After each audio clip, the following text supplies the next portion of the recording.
Breaking news out of Texas. A Texas land commissioner is offering to sell thousands of acres of land in the state to the Trump administration for the purposes of building mass detention camps. The original offer was around 1,400 acres, but now she's amending it to increase it even more. If you think this sounds like Germany in the 1930s, you're actually not far off. But who would do it and who's going to pay for it? ICE certainly doesn't have the funding. We can barely deport the people who are sitting in prisons convicted of actual felonies. There's no way that Trump can realistically and legally utilize the Alien Enemies Act of 1798 to do it because we're not actually at war with people who are living in the United States. And we also know that utilizing the National Guard in order to work domestic affairs rather than what they're supposed to be doing isn't exactly a walk in the park. Considering Texas elections are coming up in 2026, this seems like a MAGA marketing ploy in order for the commissioner to be reelected, so good luck. I've seen a lot of people confused about the fact that Native Americans are being picked up by ICE, and they're like, where are they even going to deport them to? Oklahoma? I need you to get like 2 steps ahead.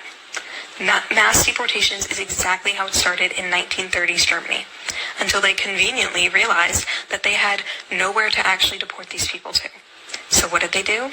They invested in building detention centers, which we now know as concentration camps. That's exactly what they did. There's a reason that Native Americans were brought up in the birthright citizenship argument. It was not a mistake that Native Americans were picked up. They are planning for it. They are also going to use the excuse that Mexico is turning away all of the deportees as another reason why they need to build more detention centers. And don't get me wrong, I'm not mad at Mexico. Other countries need to be fighting back as well. That's not the point of this. But they are going to use it as an excuse to give government contracts to private prison companies to build more detention centers. That is the plan. It is why private prison companies are investing so heavily in congresspeople's campaign funds and why congresspeople are investing so heavily in private prison systems stocks. AOC literally just commented on this. That is the plan.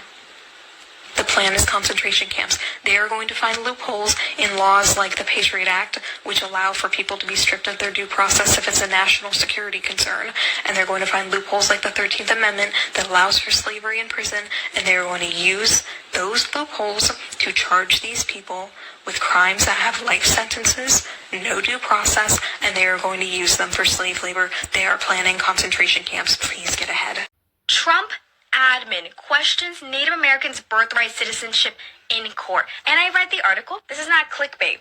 This is very real. As some of you may or may not know, Trump is trying to attack birthright citizenship, specifically targeting immigrant families. And they're trying to get this through by referring back to a Civil Rights Act of 1866, using the quote, all persons born in the United States and not subject to any foreign power, excluding Indians not taxed. Yeah, that's the quote that they picked out. And here from the Trump administration, this quote is basically saying, hey, this law thinks that Native Americans aren't citizens. So children of undocumented people shouldn't be citizens either. That is the quote.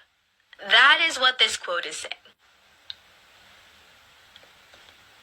So now they're questioning Native American birthright citizenship while also trying to strip away the 14th Amendment in order to eliminate the illegal migrants, which we all know that will extend to also Native Americans and then most likely African Americans as well.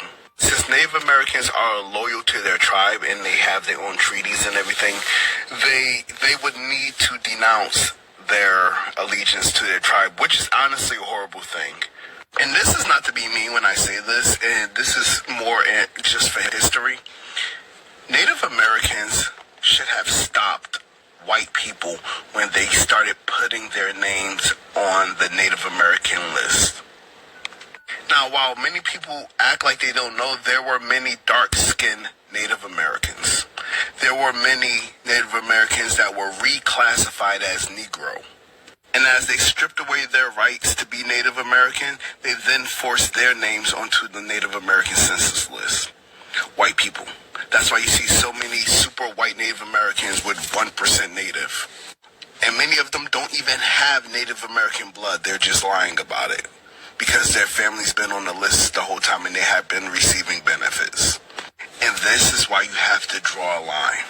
And when you see one group of people getting treated bad, you need to stop it at the door. Because once they're done with them, they are coming for you.